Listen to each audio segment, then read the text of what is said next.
and how to lose and how to choose. Well, hello everybody. This is Linda Carbonneau from Walking Through Life TV show. Today I have another exciting show for you, because I know I have many. Today we're going to be doing a show with Gloria Van Berg, and you are the executive director of I'm the executive director of Alyssum. Alyssum.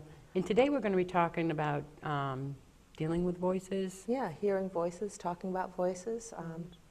And I took your training, and that's how me and you met. Yeah. So it was important training for myself too. So I think getting dialogue going about this a little bit may help you guys understand a little bit, but also get a little bit of an education on some of these theories. So anyway, Gloria, let's talk a little bit about what it means to dialogue with voices. Well, my dialogue with voices has come up because I got hired as the executive director of Alyssum, and I have experience hearing voices in my own personal life. And my training, the one that you went to, is a little bit different than some of the other hearing voices trainings that exist. I tend to look at hearing voices in two different ways. I look at one part of hearing voices as trauma-based voices, which would be from something that's happened in this life, and a lot of times that includes post-traumatic stress and disassociation. A lot of those voices will include like a small inner child or a mean mother or that sort of thing. Kind of like on the basis of multiples? Or? Yeah. Multiples would be like an inner voice that's really gained some mass and gained some energy and really has a presence with some people to such a degree that it takes over. And, you know, they wake up the next morning and they're like, where was I yesterday? Oh, I wrote some checks at the liquor store. Well, that's interesting. I don't remember going to the liquor store. So I have, we talked about that when we did the HCRS training. Yes. And the other way I look at voices is the voices that come from psychosis, because I had experience with that also. And I really feel that that is a very different experience, and I guess in mental health language it would link it to bipolar or maybe schizophrenia.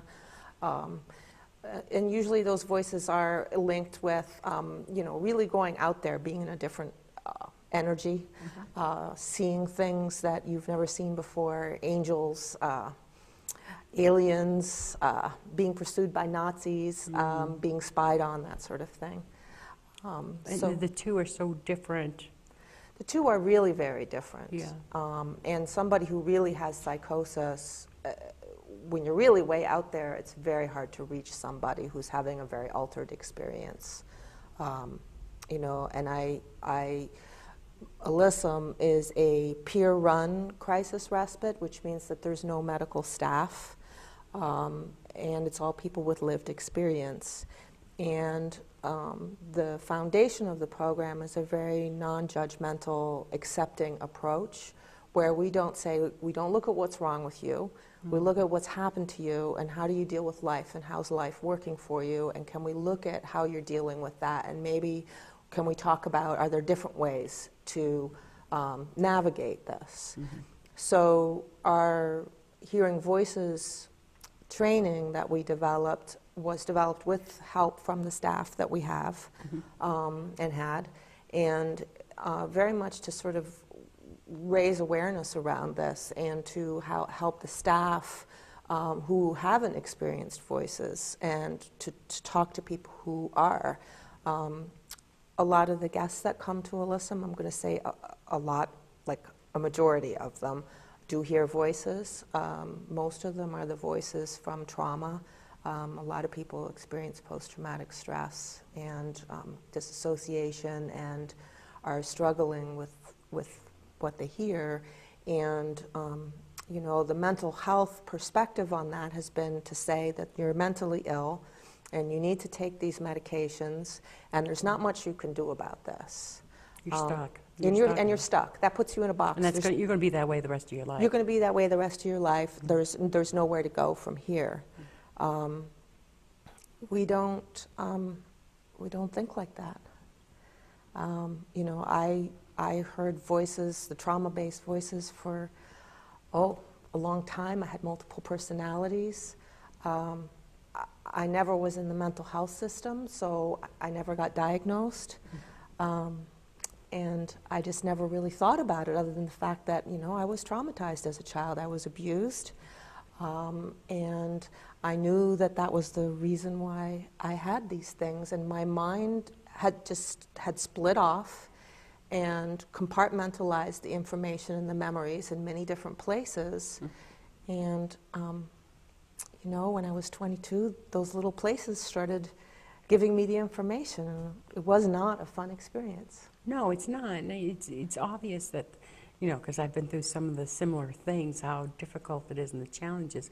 But if you, for me, if I look at that, going through that now, and finding my, overcoming my challenges was so empowering. Yeah. Being able to do that.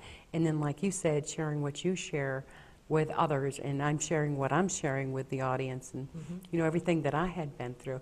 I think there's a power behind that, and for people to actually be aware that, you know, that we've been through this, so we do have an understanding, Yeah. whereas most people don't, maybe don't. Right. You know, but they want to learn. Yeah. They want to learn, they want to be understanding, and isn't it great that we have, Yeah. you know, this program, we can do that, and we have your, because you do quite a few seminars and We do teachings. seminars, and we just renovated a space at Alyssum, so Oh, we now nice. have a training room. Oh, nice. So we're going to be doing more work with, you know, education and training.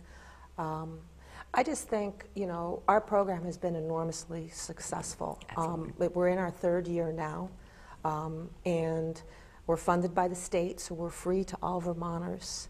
And the biggest feedback we get from people is, I feel normal. I'm not being judged, I'm being accepted. And it's just such a healing thing. It's just, it's like night and day. We have people who come there who've never heard that. They've never felt normal. They've never been hugged. They've Right. you know, they have this very, very different experience of it. And I think, you know, that hearing voices is a very, very scary thing. Absolutely. It doesn't matter whether there's the psychosis voices or trauma-based voices. It's very scary. You don't know where you're at, and when somebody tells you that there's something wrong with you and there's nothing you can do about it, it can put you in a really serious tailspin. Gives you no tools, nothing. Right, right. Your hands are tied. Yeah, and you start to believe that. You start to believe Yeah. that this is what your life's going to be like the rest of your life. Yeah. Because this is what you've been told. Yes. You know, and I like to refer back to, I remember after I got sober, and the teacher told my mother that I couldn't learn anything, read, write, math, or anything. And I remember going to the turning point. I'd never shared this story with you, I don't think. And it was a recovery center, and I can remember the executive director there saying to me, "Oh, I want you to read this." So I picked up the book and I said, "Oh, I haven't got my glasses." Well, the next day he came and he goes, "What color glasses do you like?" And I said, "Red." The next day he came, he had a pair of glasses for me, and he says, "Now read this." And I couldn't read. And I'm like, these are the wrong size glasses. I mean, the wrong strength, so I can't read. And he looked at me, he says, "Do you know how to read?" And I'm like, "No," and I started to cry because I was really ashamed. And he looked at me and he said it 3 times, "Do you want to learn? Do you want to learn? Do you want to learn?" And from that I got, "We'll help you, we'll help Yeah. you, we'll help you." And it did. And it was like, just from him saying that, all the volunteers got together. Yeah. And it was like their mission to be able to teach me. Yeah. And it was my part to be able to get that gift, receive it. Yeah. You know, and it just makes a difference. And I think when we're talking about voices, it is a trust thing. You've got to trust somebody to be able to share that part Yeah. of your life with you. And I look at that as that's what Alyssum does. Yeah. Absolutely. And this is how we learn. It's from stories like yours and like mine. And, you know, and I think people that sit in the audience that look at this can kind of like say, "Wow, I never knew there was some kind of a training or program that could help Yeah. me to understand." Well, and I think that you know, it's key to understand. We are intelligent beings. Yeah. And when somebody says there's no rhyme or reason, there's nothing you can do, it just Yes. stymies you. It's like Stops, running up yeah. against a wall. Yeah. And it's key to understand how does this work? You know, that our brain, when we're little, something bad happens, our brain takes that trauma or that information and stuffs it somewhere so that we can continue and function in a very dysfunctional place. And it's an amazing thing that we do that. It's just an amazing, amazing thing. And to not understand that, to not being given an understanding about that. And then the people around you get all wigged out and weird because they're really uncomfortable with what they're seeing, and they don't know what to do about it. Right, And they don't know and they don't understand. they don't know, they don't understand, and it's an education thing. And I really, one of the things we do talk about at Alyssum is needs and emotions, how people have an emotional response to situations that might make them uncomfortable. And usually the default is, instead of asking for what you need, you go into a place of judgment, and you assess, and you label, and you stigmatize, and you push it away into a closet because you don't know how to deal with this. Right. And we see that all the time. We've had people come to Alyssum who've been on meds for 15, 20 years sometimes, and nobody's ever talked to them about their voices. Nobody's ever said, what are they saying, and what does that mean to you? And let's have a dialogue. Let's do this inner family talk where we have the little person talk and the older person and the mean one, and let's talk about what they need to hear and what you need to hear, and let's have these inner conversations. So we, as staff, we work with people to create those dialogues, to find out. Because once those repressed voices get to tell their story or to speak to their needs, the whole tenor, the whole anxiety starts to subside. Yeah. And the adult person gets to have an understanding. And then we talk about, how does that change your worldview? If you don't remember what Uncle Johnny did to you, and now you're starting to remember what Uncle Johnny did to you, how are you going to deal with going to Thanksgiving when Uncle Johnny's been invited? And there's this whole other level of dynamics in current day life that happens when memories come back. And we've seen some enormous shifts in people just from being validated, from being heard, from being given some tools with which to deal with this. And this, I would think, would be good for family members or people that love you. Yeah. Yeah. I think it's good for anybody. I do, and I'm just passionate about it because I do think that we could all together be a world of understanding and free love. Not that kind of love, but love. Understanding love, that kind of love. Yeah. Yeah. Yeah. I just think it's wonderful, and everybody that could learn so much from each other, because everybody has a story and everybody has something that they would like to be heard. Yeah. And it's just how they like to hear it. Yeah. Yeah. And you prevent that story from being heard when you pass a judgment and you say there's something wrong with you. Yeah. You shut a door. There's a disconnect there that happens. It stops the relation. It stops the dialogue. And at Alyssum, one of the things we train in, and it's not easy to be a staff person there, I'll just tell you that, is that the staff needs to be self-aware, so that when they get triggered and they have a response to an uncomfortable situation, they know enough to take themselves backwards out of the situation, process what's going on, and say, I'm sorry, this is scaring me, or I'm sorry, I don't know what's going on here, and I don't know what to do. And a lot of times we do get to that place of, I don't know what to do. I don't know what to do for you. A person may be self-harming, and you got to be comfortable with that. Like you got to say, okay, so you need to self-harm. All right, so what is making you self-harm? Do you want to keep self-harming? Do you have a management on it? Is it working for you? So Sometimes they don't know. They don't know. They don't know. And self-harm, again, is very often tied with hearing voices. Yep. Because there's a high level of anxiety. And it's often misinterpreted as being suicidal, which it's not. It's very different from that. But it's, again, people, when they hear the word suicide or hear the word self-harm, there's a very strong reaction to that, and a high level of discomfort. And it's not easy for a lay person to come to a place of comfort with that, to just say, okay, deep breath, all right, how's it working for you? Right, and I think that's what it takes, though, is to understand, you know. For me, when I was doing that, for me, I was more or less saying, hey, I know I need some attention. Yeah, I just don't know how to ask for it, so this is what I did. Do I have your attention now? yeah, yeah. You know? And I was- self-harmed, but I didn't self-harm, you know, like cutting, for instance, is one. It wasn't deliberate. I would accidentally self-harm. You know, walk through a doorway and my shoulder would smash on the side, or bend over and stand up real fast, but my head was under a table. You know, that kind of stuff. And it was because I hated myself. Yeah. I just really hated myself. I hated who I was. I was constantly angry. And I was constantly in a reactive emotional state. Because of my trauma, I never learned to express needs. I'd never learned what a need was. The wiring wasn't built in my head, you know? Right. It just was, you didn't ask my parents to get your needs met. I mean, that was just bad news. You just, you know, shut up and put up. So living in that constant state of anger and emotional reactive place, you know, I guess the mental health system would call it borderline. Yeah. You know, the That's what they winning, call the it. winning label.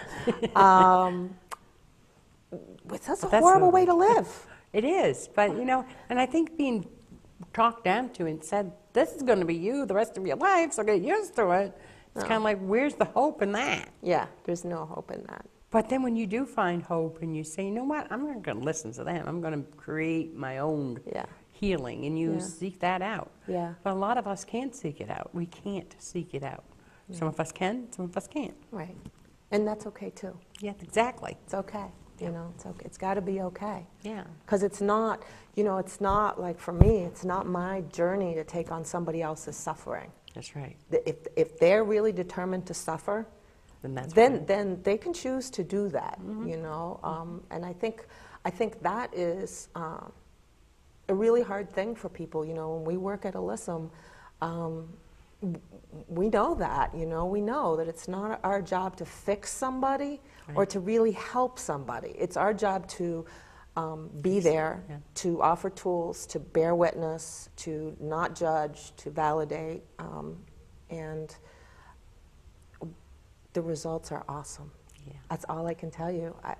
The results are awesome. And many people who have been there stay in touch with the program. You know, some of them have to come back, but they stay in touch. It's like a family, you know, it's connected. That's important, I think, too, is on your road to healing, too, is to find that connection, whether you have a family or you don't have a family. Yeah.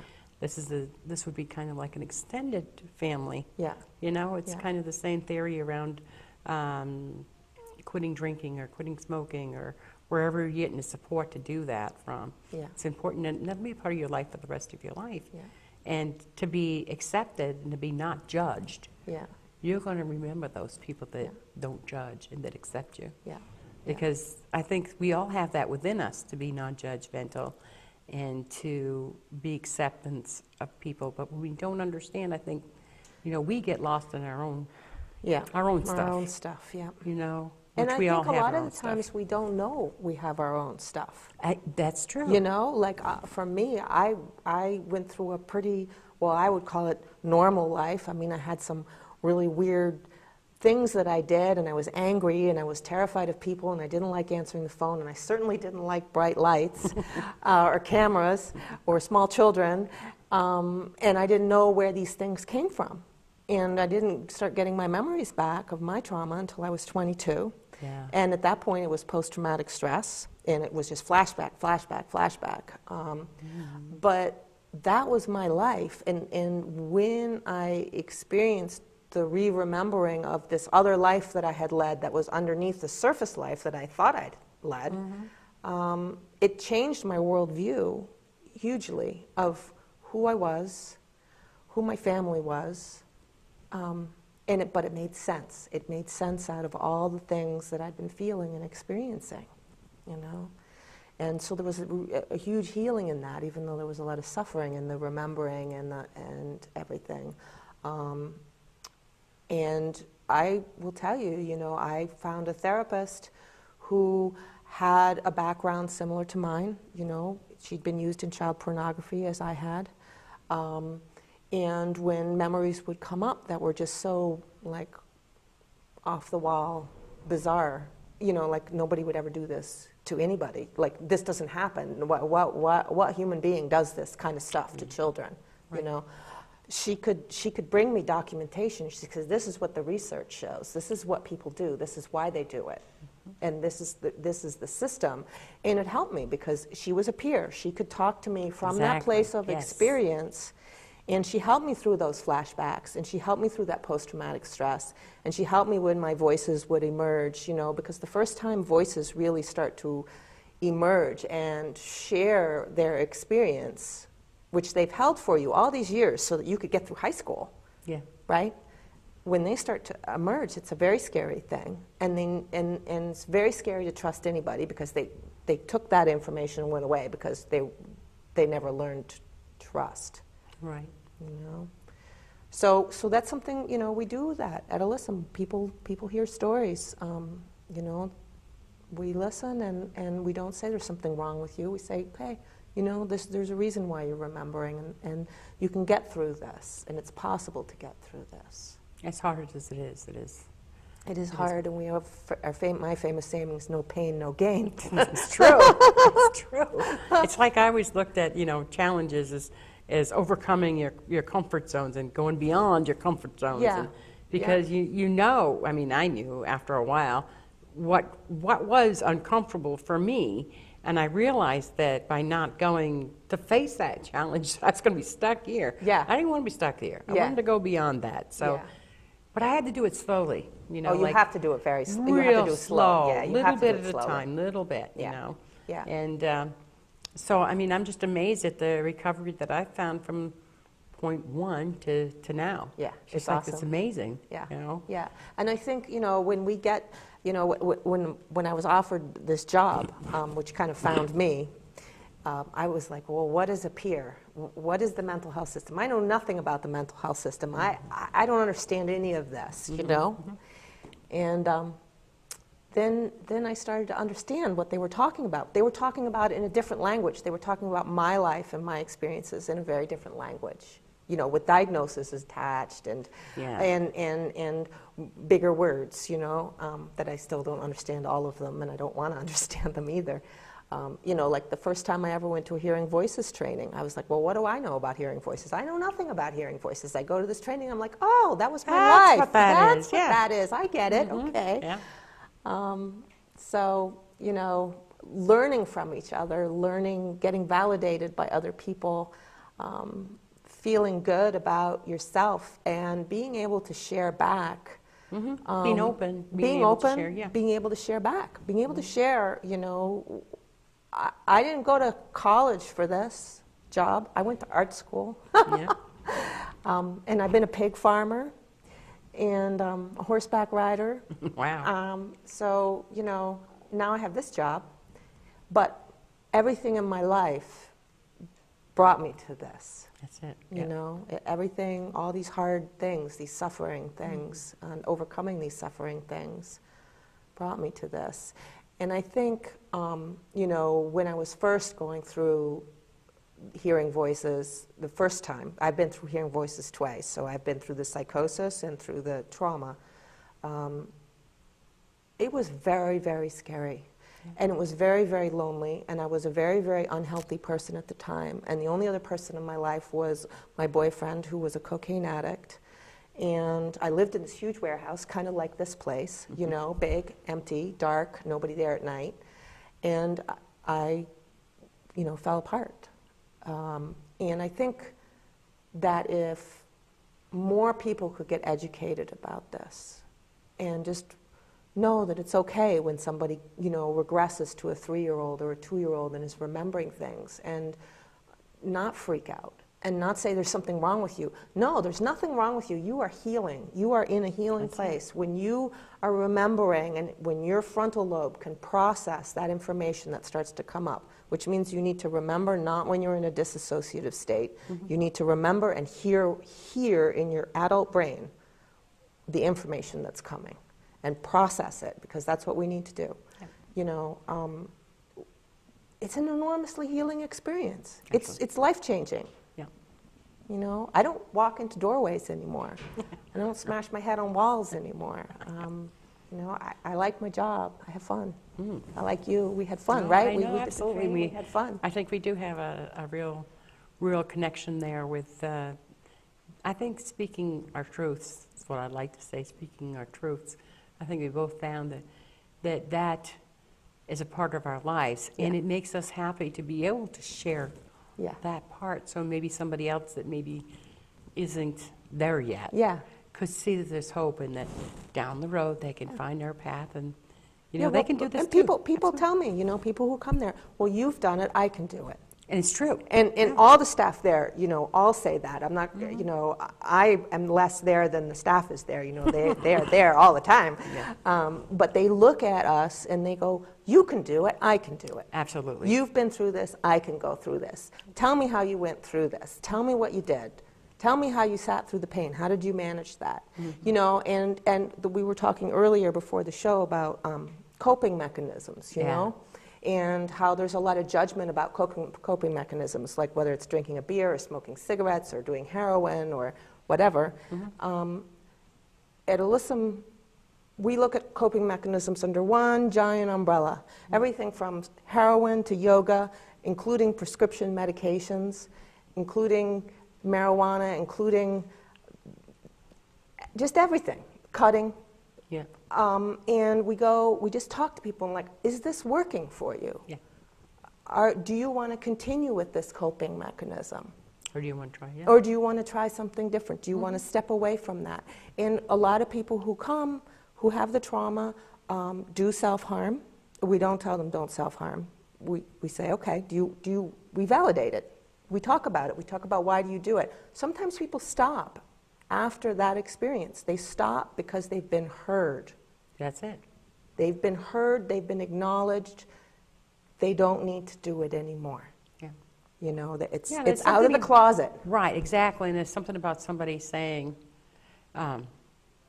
so this is a terrible thing, and I want to hear from you. Why is this so important in your life? Why is cutting so important?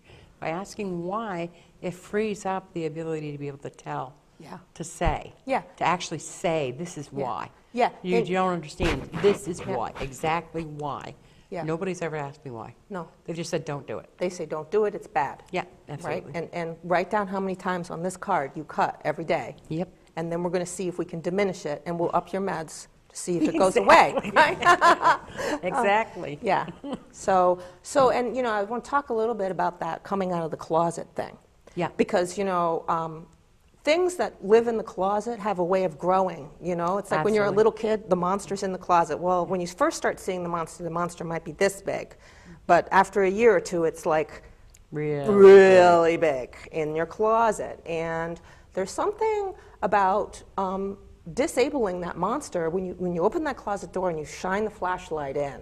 Yeah. And you talk about it, Yeah. and it just brings everything right down. And that can be true for self-harm. It can be true for hearing that little 3-year-old tell her story about what happened with Uncle Joey. It can be true for many, many, many things. Many different things. Is when it comes out of the closet, when you can verbalize what happened, when you can talk about what did you need at the time, when you can receive attention, when you can receive validation, Exactly. you know, that anxiety, that stuff just starts to come right back down. So, Well, you know, we're getting the end of this show, but I want to make sure everybody knows that we're doing part 1 and part 2. So we're going to come back and do a part 2. But as you're talking about that right there and being able to talk about it, I was hoping maybe we could go into the next segment talking about that, but also talking about how family members and peers can be good listeners. yes. And how they can validate. Yes. I think that would be awesome. I think it's So- so important to take the fear out of things. We are a Absolutely. fear-based society. We're afraid of everything. Right. And if we can take the fear out of it and just sit with our own discomfort, you're asking that person to sit with their discomfort. You sit with your discomfort too. That's right. You know? And before we go today, well, for right now, can you give a website so people may be able to go and find Alyssum? Yes, Alyssum is on the web at alyssum.org, and Alyssum is spelled ALYSSUM, It's a Latin word that means away from madness. Oh, nice. Yeah, so alyssum.org, there's a lot of information on there. There's pre-registration stuff on there. It's a great resource. A lot of people have found us, and we're pretty busy. Oh, yeah, I can imagine. But anyway, I hope you guys stay tuned, and next week we're going to have the second part of the show. So I hope you're looking forward to it. I know I am. And I'd like to say goodbye for Gloria just for today. Yeah. But next week we're going to be doing another show. So we'll see you next time on Walking Through Life. Bye-bye. Thank you. Walking